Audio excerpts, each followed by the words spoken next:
100 every minute. I said day. It's 50 million a year. 50 million a year, 6,000 every hour, 100 every minute. Let's get this right. I think I've got it now. 50 million every year, 6,000 every hour, 100 every minute. You check my math. And here's the catch. If the numbers weren't awesome enough, most of them do not die in ripe old age. Most of them do not die sleeping peacefully in bed. Most of them die young. And most of them die after long struggles with agonizing pain.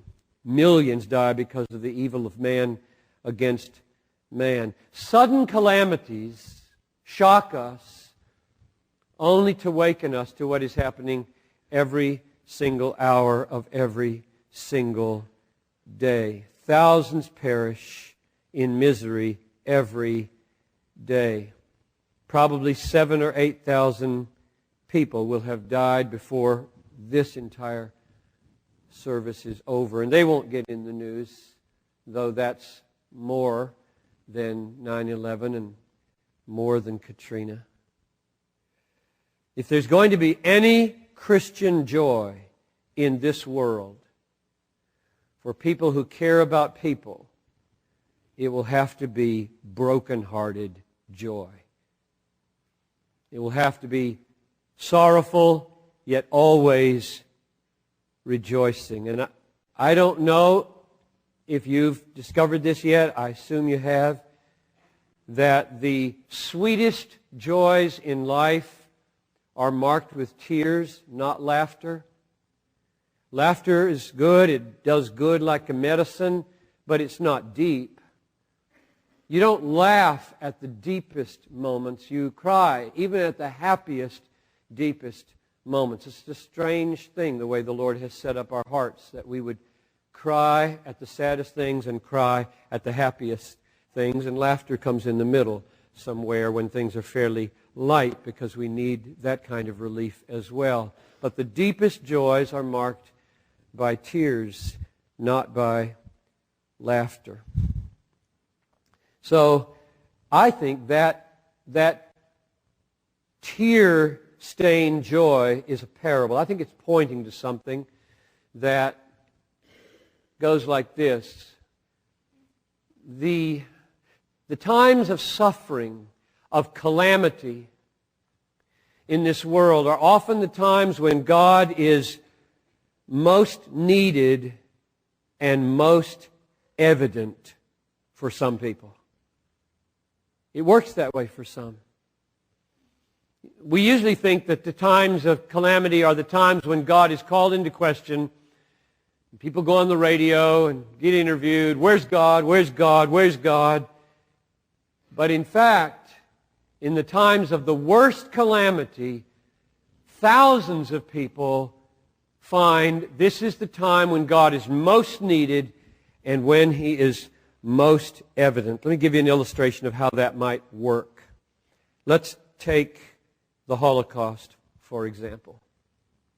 6 million murders in the Second World War, most of them Jewish people.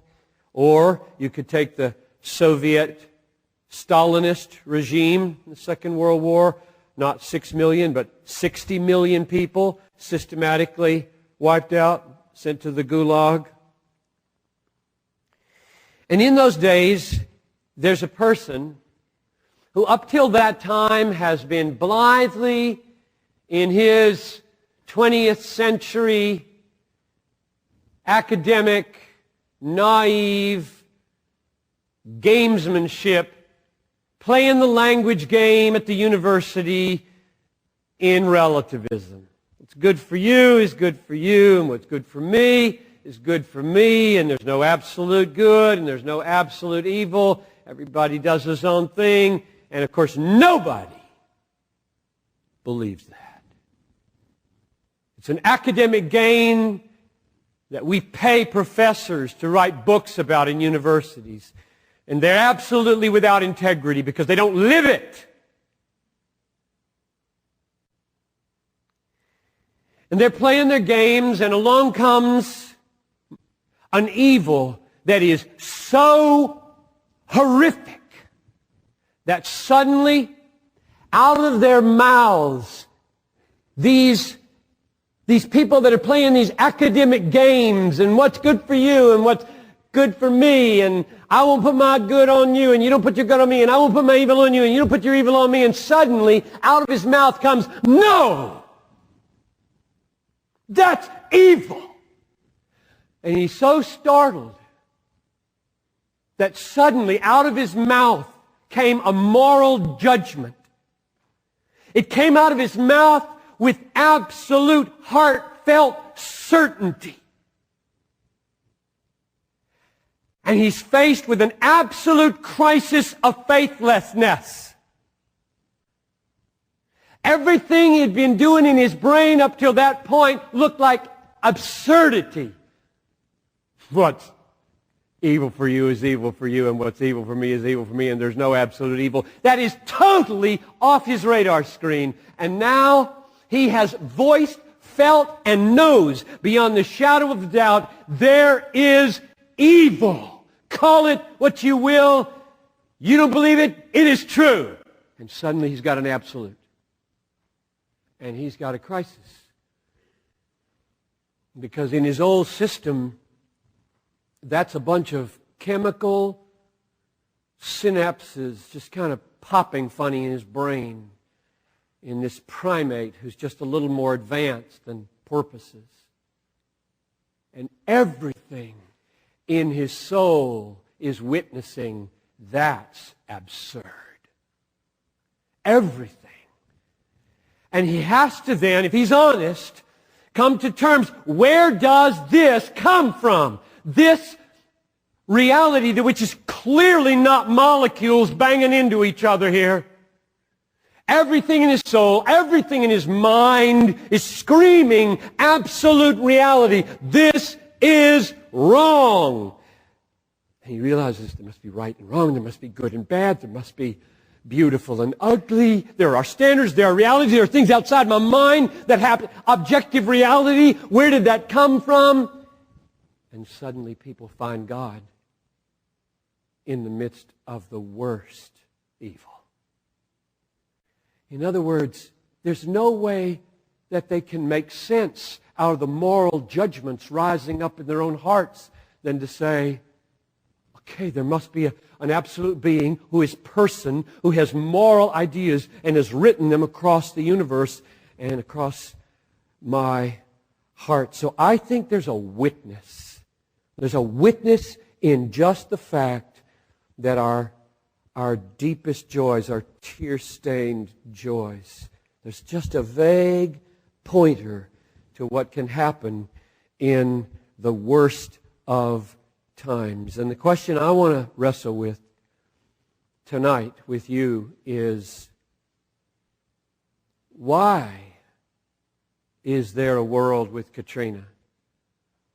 Why is there a world with 9/11? Why is there a world with Pakistani earthquakes, or buses that explode and burn with old people in Texas, or ferry boats that roll over and drown older people in New York, or floods in New Hampshire, or 3 little Christian girls beheaded day before yesterday in Indonesia by Muslims? Why? Why? Why? And the list just goes on and on. You are growing up in a world, I have no idea what it is going to be. And what I would like to do is put under your feet such a rock tonight that you, like the magnificent woman in Psalm 31, describes kind of the ideal wife. One of the sentences that I love most about that woman is, she laughs at the time to come. That's my kind of woman. That's my wife, Noelle. Somebody gets all nervous. Oh, aren't you worried about this and aren't you worried about that? No. Why? God! She didn't say it like that. I say it like that. I say it like that. I have 2 reasons to give you why this terrorized, evil world, 2 reasons to give you that are wrong. They're not true for why this world exists, and then I have 4 that are true. So let's tackle them. Number 1, here's the first wrong answer of why this terrorized and troubled world exists. It's wrong to say it exists because